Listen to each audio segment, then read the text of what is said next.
Well, Xavier, such an honor to have you here. We know how demanding agenda do you have, and you never stop working. You never stop working, partly.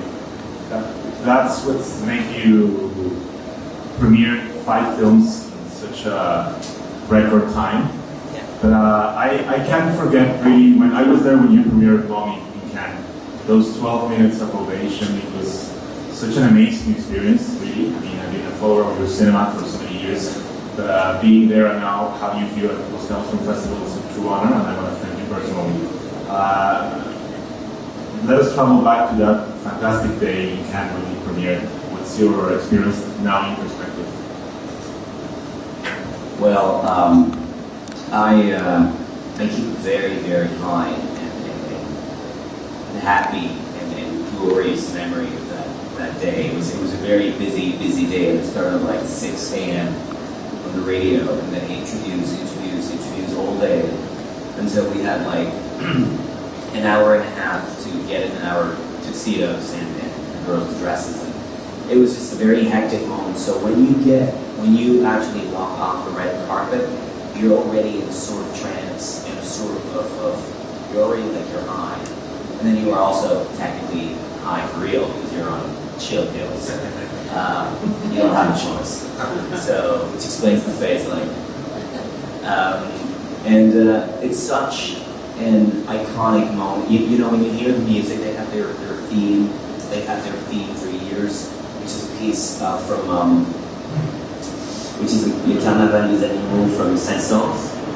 And it's just such a legendary piece. When you hear it, you're like, I'm here, I'm in official competition. It's just, everything takes its meaning, and it's a beautiful moment. I remember it being very emotional even before the movie started.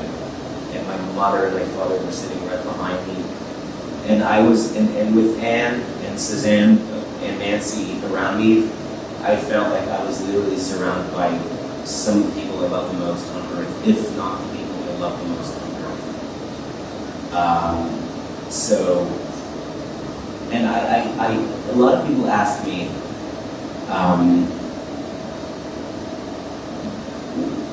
are you over it? Did you manage to get back to reality, and are you over it? And I'm like, why should I be over it? I'm actually thinking about that moment quite often, like every day. And it's transporting me and propelling me towards making other films. Not that I'm making other films to go back or just for that, but you do create with happy memories or dark memories, and high sensations and impressions. And Cannes was made of those. Cannes is made of that. It was an amazing moment. I remember it's one of the few films I've experienced in the Palais de Cinéma in Cannes, where people stand in ovation in the middle of the film. That gorgeous moment when the main actor opens the screen. It was very emotional. But talking about the technicalities about it, because I think Mommy, that's a promotion for plastic, yeah. You just plastic. Even that sound cost them millions. Thank you.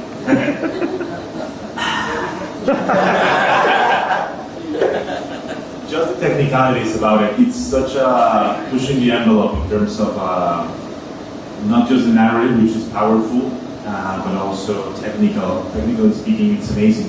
For me, what's interesting is how did you do the approach of science fiction vibe through the scope of the film? For me, it seems like it was shot with an iPhone, so it really gives me a vibe of it's a different approach to science fiction, or a futuristic sense of it. You mean the square format or the look? The square format, especially. Okay. Because it was not shot with an iPhone. It was shot on film. Of course, absolutely. Well, I mean, it's an interesting approach. I'm sure you would like that. It is a different approach. It has it's tricky. You have a hard time getting everybody in the frame. When you have like more than 2 actors, it's like You got to be super wide. It has its restrictions, as it has its charms, I guess. It's very, for me, it was never a device. It was never gimmicky. It was never, for most, it's sad because for most people what it is nowadays is the Instagram format. But it's so much more than that. It's how cinema started. Cinema didn't start in the Academy ratio. It started at 1:1. And then when photography started at the end of the 19th century, 6x6, a perfect square, was the aspect ratio of most pictures. When Kodak had their Brownie camera released, it was all in 6x6. There were no other aspect ratios. So, but then again, I didn't do it because I wanted to honor whatever tradition. I really did it because it was first invented to do portrait. And portraits this is what I wanted to achieve with Molly. I wanted to do a movie of human beings and characters. And a movie that was character driven, not driven by our need as artists to put ourselves up front and say, oh look, I have those ideas, and oh look, I have this, and I have it. It was really about the characters of human beings. And that aspect ratio actually, I don't want to say in prison because that's direct. I would say frames them in a way that is so private and intimate that you don't have a choice of looking them in the eye. And that's what I was interested in, yes. Such an intimate portrait, once again, going around the figure of a mother. I know this is a very fertile, I don't know, thematic or at least place to visit in your films. Tell us what about it, please. A little bit more about about what, sorry? About the figure of the mother in your films. You started with You to Mamea, Mommy now. I think they reflect a lot on the figure of the mother as a central figure of the family and the relationship between a son and a mother, which are very universal, of course.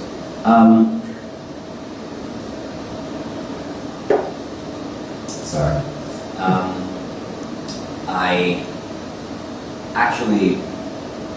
I think that we create and we write about things that have marked us when we were very young.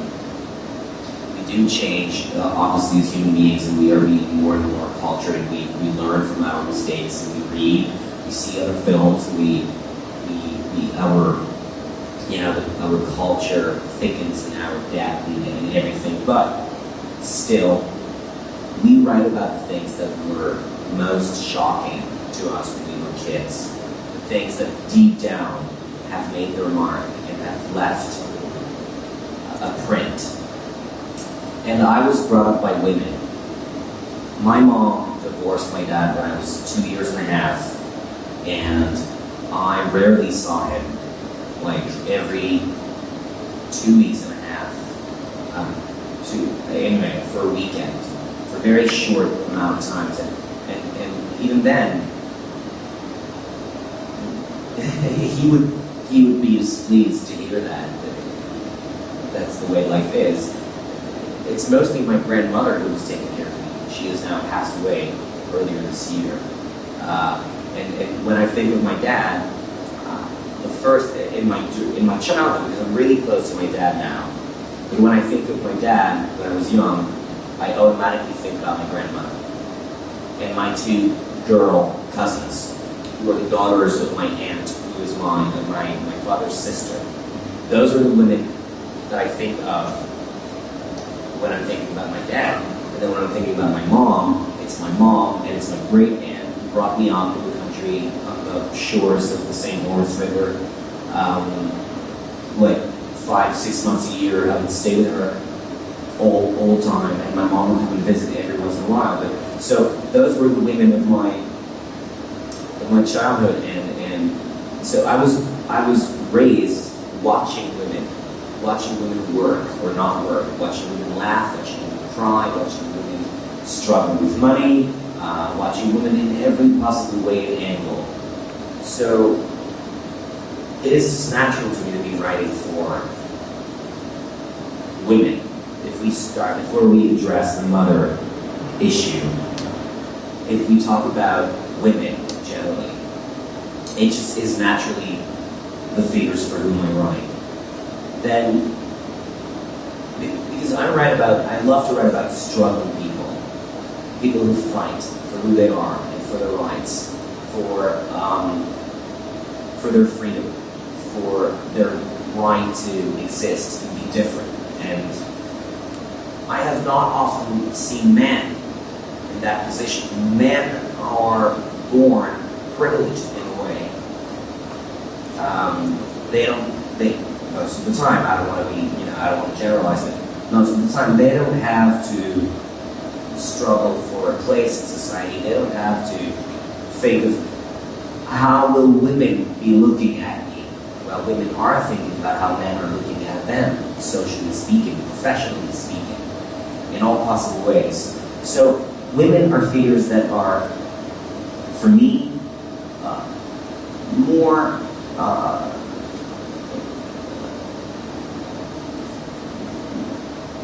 can I express that? For me, they are opportunities of more rich and complex characters. And mothers, moreover, are very interesting to me because when you think of mothers, you think of women who have made additional sacrifices in order to raise their children or child.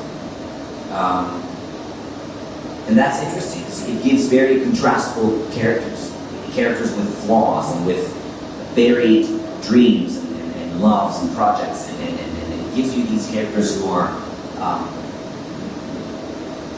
there's a psychologically speaking, they're already it's for me it's another level, and that's all. Thank God. It's very impressive that you're a writer, producer, director. You participate in almost every aspect of your film. It's obvious that there's no one teaches anyone how to direct. It's a very personal and intuitive way of doing it. But I guess you are first and foremost a narrator, right? Like someone who loves to tell a story in so many different aspects. But I believe it's very different in front of the camera than behind the camera. And you have films where you acted and films where you directed only. How do you feel more comfortable? What's the space where you feel more comfortable? Acting is my true passion. I've been an actor since I'm 4 years old. It's always been what's most liberating to me. And when I wrote I Killed My Mother, I wanted to direct the movie, not because I wanted to have a career as a director or because it was my dream to become one, but maybe it was deep down, it was in me. I never thought of that, and it was truly because I wanted to be the lead of I Killed My Mother, and I didn't want any producer or director to tell me, no, you're not right for the part, we want this guy who's taller, blonder, prettier, and all that. I didn't want to have to deal with that. It was, after all, it was my life, and I thought, I was missing so much acting. So I sort of gave myself a role. So acting has always been what's most precious to my heart and the most liberating vehicle for, the things that I feel and that I keep inside me, that I keep within, and all that I wish I can express. And even what interests me more when I'm a director is still acting. Directing actors. Understanding what acting is. There's types of acting. There are many schools of thought in terms of acting. Many methods, many approaches, and I'm fascinated by that. I'm fascinated with the actor, whether it's directing the actor, acting with the actor. It's really what drives me.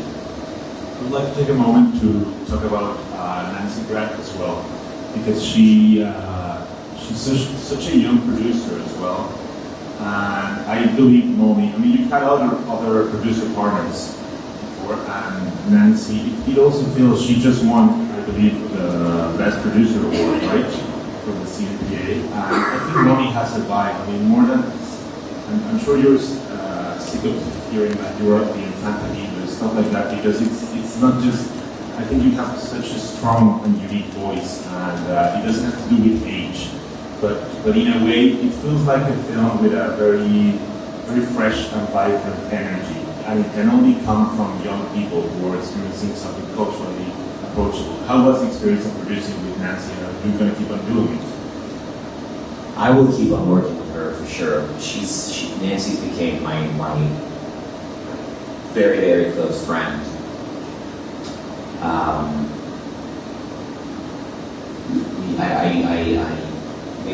Maybe my closest friend actually. We share many things, except one thing.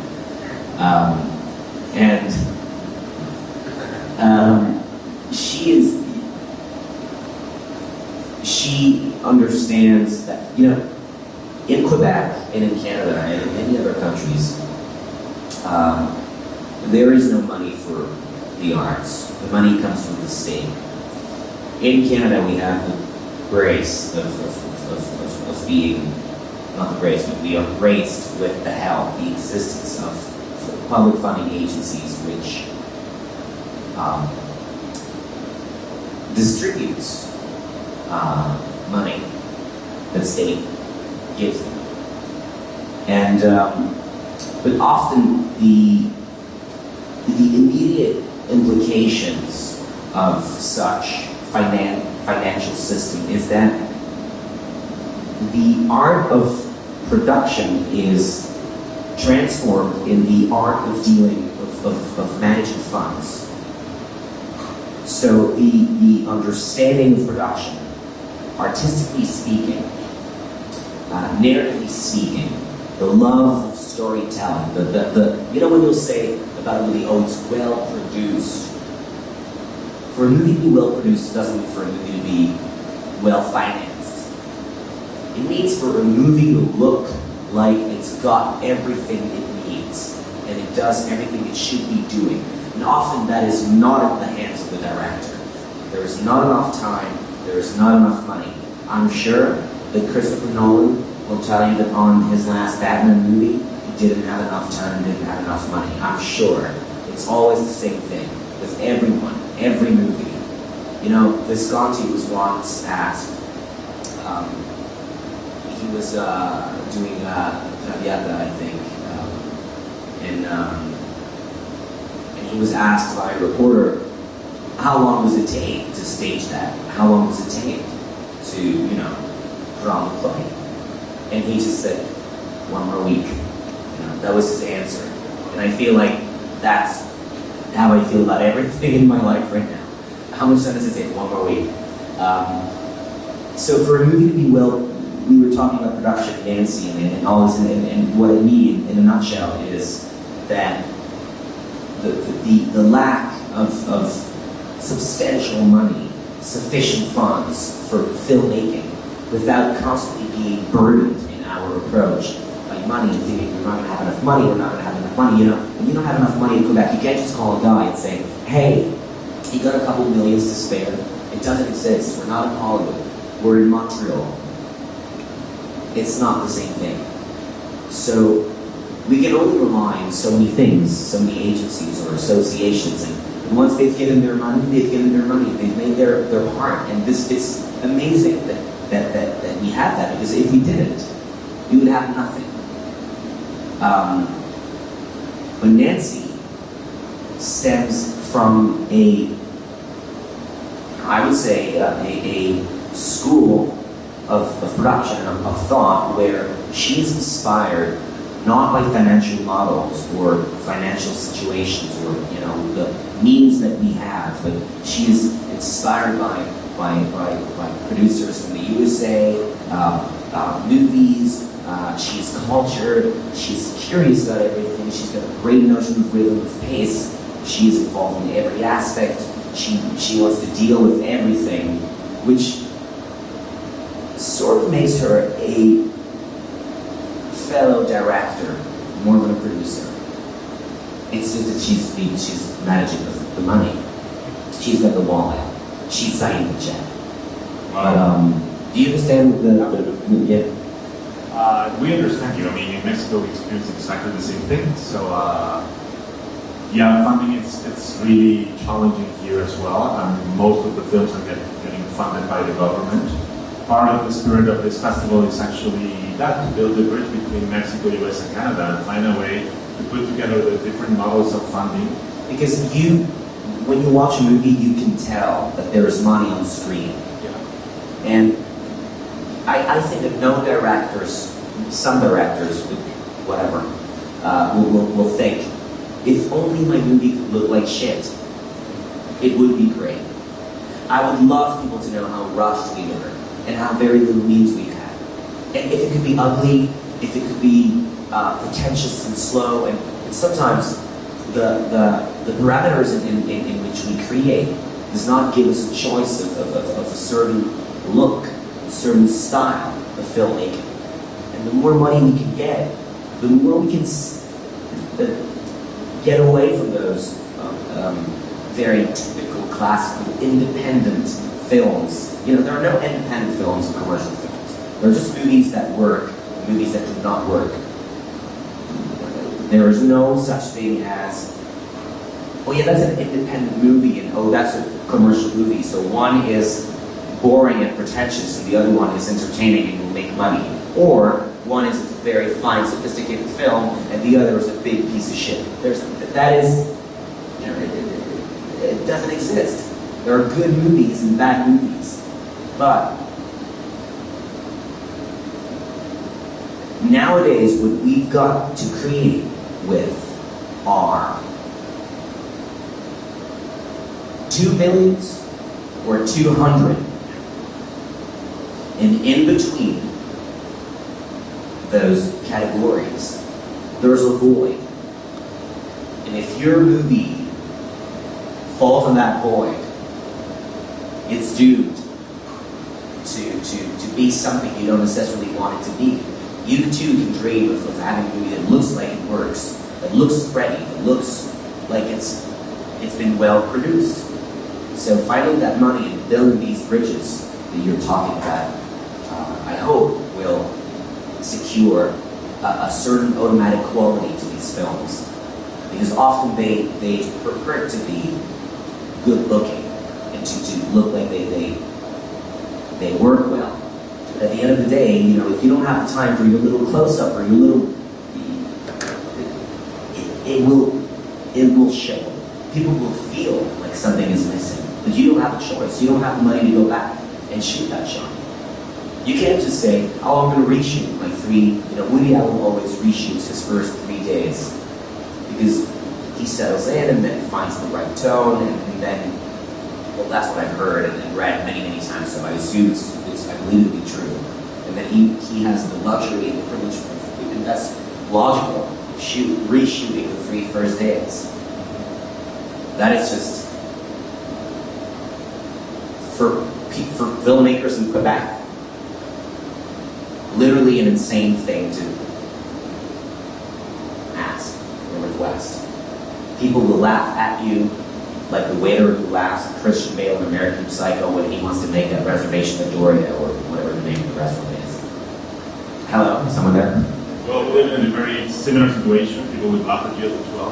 Someone reshoots 3 days here in Mexico. Such an amazing accomplishment. I thank you very much. It has been a pleasure to program it. Since last year, we've been the first festival in Mexico that programs the film from you. Toma la Femme was here last year. And it got distribution here in Los Cabos, and it was released commercially in Mexico, theatrically in Mexico. It has been an honor to do that. And now to have you here and have Mami, it's an honor, really. It's a privilege. And it's my honor, thank you. And I really look forward to the possibility of doing a full retrospective of you in 2015. Let's see how it goes. I would love that. I'd love to go. Thank you. Why don't we do a few questions from the audience?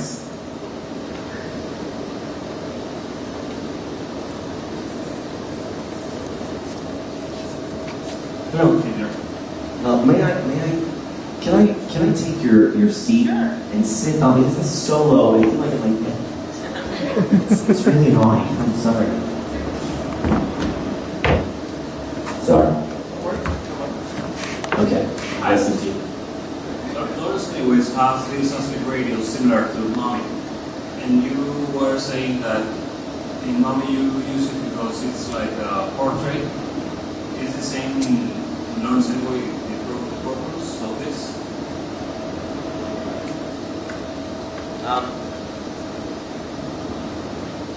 When I did Heartbeats, the movie before, we were color timing the film, and the colorist of the movie would on again, off again, switch from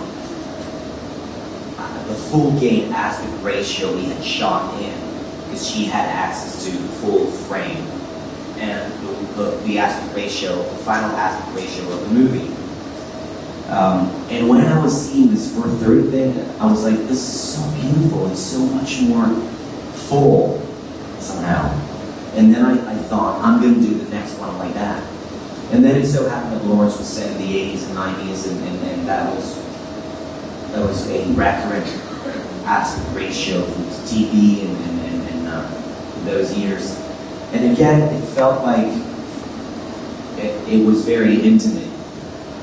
Like those movies that you shoot at Christmas with your family, those memories that you make together. And for a movie that seemed like a walk down memory lane, you know, it spans 15 years, 12 years, I felt like it was the right choice.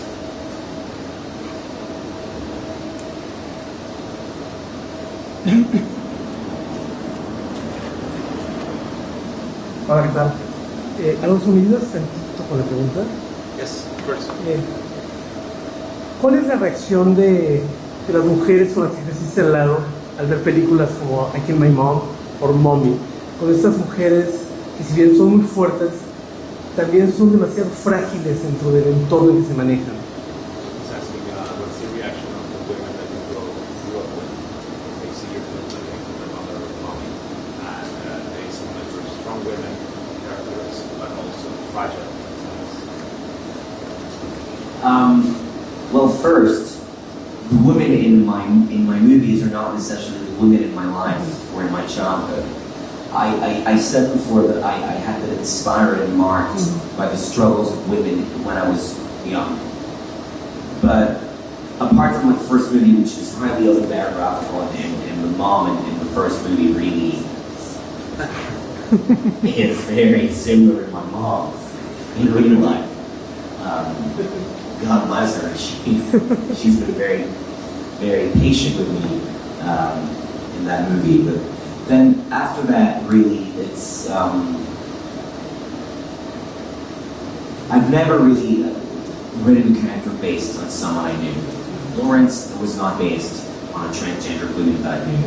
Fred, her girlfriend, was not based on someone that I knew.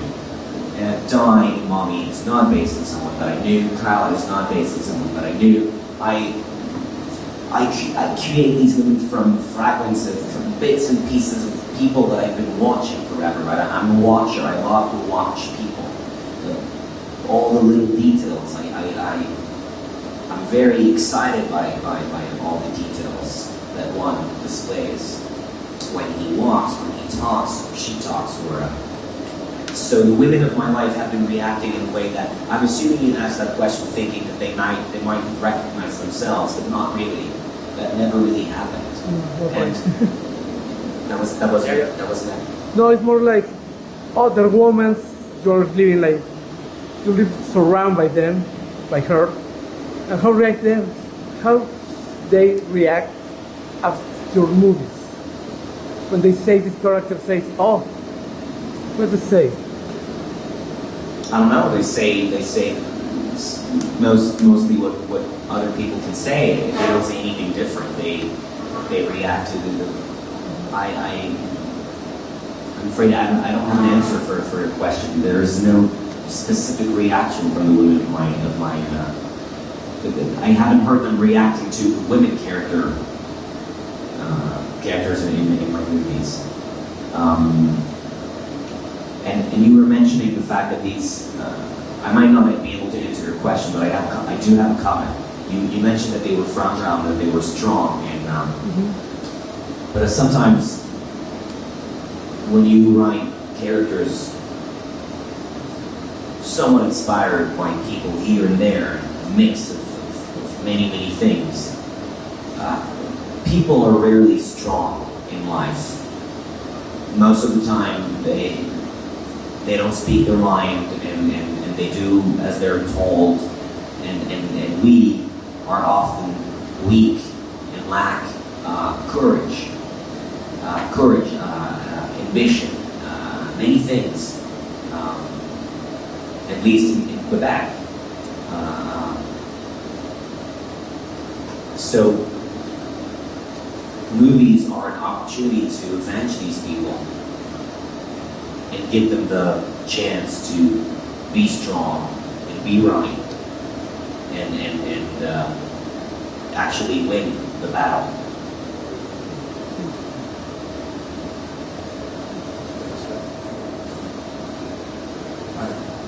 Hi. We were talking about gimmicks at the beginning of the conference. About what? About gimmicks. Mm-hmm. And I was wondering, you have a very particular eye, a very particular way of film that has to do a lot maybe with music videos and stuff like that sometimes, because you do these musical pieces inside your films. So I was wondering if that's something that you do on purpose, or is it something that maybe you have on yourself because you are part of a generation that we grew up with TV and stuff like that? Well, that's a good question. I am from that generation. I am from the MTV generation, but I didn't have MTV. We had basic cable, and we had the. You know what? When I was 11 or 12, I wasn't satisfied with the channels, the TV channels that we had, so I bought a satellite TV that I paid myself. And but I was not a kid of. I wasn't a music video buff. I really not. I was more into watching WB channel TV series like Buffy and Angel and Felicity and Charm and Roswell. I watched them all. I had all the DVDs. And you know what I actually did is, because I was obsessed with speaking English. My first language is French. So what I would do is that I had installed a system that was very sophisticated. Like, I couldn't redo it now. I don't remember how I did it. But I had been on the internet and had followed some protocols, and I had installed this system to illegally rip, that's what we call it rip, the TV shows, and bring it on my computer, and then transform it and encode it with different codecs and whatever, and put it on DVDs. And I would take DVDs, and I would bring them to Berlitz. Berlitz is a school of languages, learning languages. And I would bring those episodes of Charmed or Roswell or whatever, I would bring them to my English teacher, and every time I didn't understand a word or something, we stopped, and she wrote it down. And nowadays still, every time when I use an expression or a word, I remember precisely from which character, what episode, what series I actually learned it. It's I look sort of insane.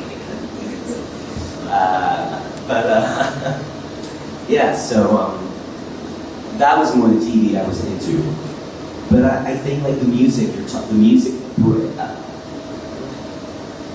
bits and let's call them episodes, because there are episodes in the movies. I think they're just breathers, you know, like little breaks from the rest of the movie. And with with time, I am trying to learn to incorporate these, to understand when is the right time to have these musical parentheses. I'm trying to understand when is the right time to have them, and you've disappeared behind the back.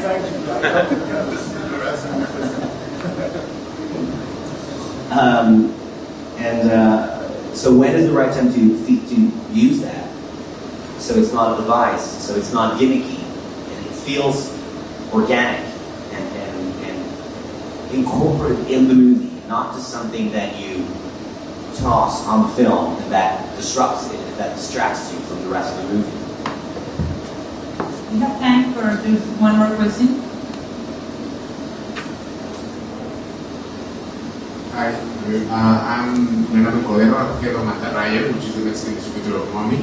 We want to thank you for coming and for bringing this marvelous film. We are really happy to have it. We want to thank also Alonso for bringing the film, celebrating the film. And I was just going to comment that the film is going to be released in January, the same date that in the United States. So it's really important for us to do these closer releases and to celebrate the film, which we believe is really amazing. So thank you so much. Thank you. Thank you. Thank you for your question.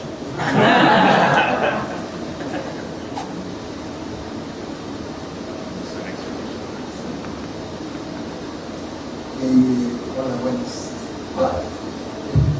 Quisiera preguntarle un poco sobre el uso de los diferentes formatos. ¿Qué reflexión tiene en torno a la cultura de pantallas en forma de buzón de las que estamos rodeados para decidir utilizar alguno de los otros formatos de pantalla de cine? Además, ¿qué significa el momento en que se abre la pantalla? Yeah. Well, I think I got it. I think what is the reflection behind the use of various formats, and what does he mean? What does he mean when he stretches when he breaks the frame open? Is it more? Is there more than that? Yeah, it just seemed like a 40,000 word sentence, but I actually got it. But did I get it all? Absolutely. Okay. Well, when you're speaking of various formats, of course, when I choose a format for, let's say, an aspect ratio for Mommy, I don't think about the other films before. So one aspect ratio is not chosen in relation to the other aspect before, because the movies can stand alone by themselves. You know, they are separate entities. And then, as I explained before, I chose to do shoot Mommy in 1-for-1 because I wanted to get close to the characters and shoot portraits of them. I felt like it would get us rid of the distractions left or right, or you don't have a choice in Mommy. You have to be with the human beings. You have to look at them and beyond. You can't just, yeah. So there was that. And then, when he opens up the frame, is so easy. What do you, I would want to ask you, what do you think it means? Just to see if we've succeeded in what do you think it means? What do you think that I did it? Freedom. Yeah. Well, that's it. It's not, you know, when I was in Cannes, I spoke to journalists who were like, so, when you do, and it was, they really intellectualized the idea. And it's not even an idea. It's just so easy and simple. It's just to break free for a moment of happiness, a moment of respite from their lives. And people were like, again, it can. You know, it was a very audacious, like, it was very audacious. How did you dare to do that? Weren't you scared of what people would think? And I was surprised because I was like, oh, well, I actually never thought about what people would think.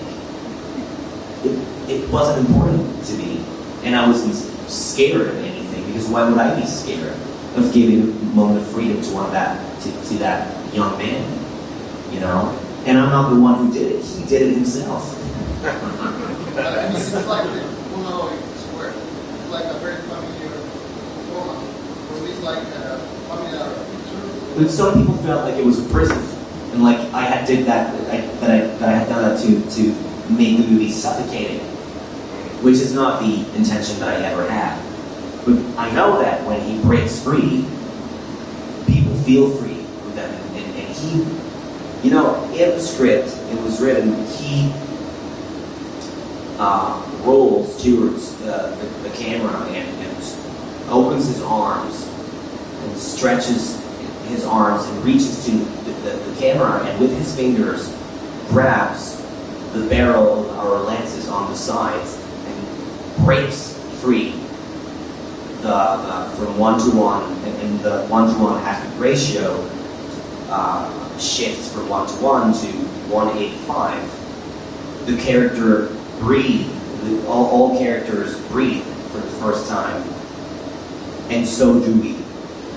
So that was how it was meant to be since the very beginning. It wasn't much more clever than that. It was just, it seemed like a simple thing to do. If it would have been more complicated than that, if it would have been more, I feel like if I was not myself right now, and I was sitting amongst you, and I was hearing someone expatiate on why he did that for like 30 minutes, I would be like, simplify. It's just because they want to be happy. So that's really the reason for that. Fantastic. Well, Thank you very much. Thank you. Thank you very much, board members.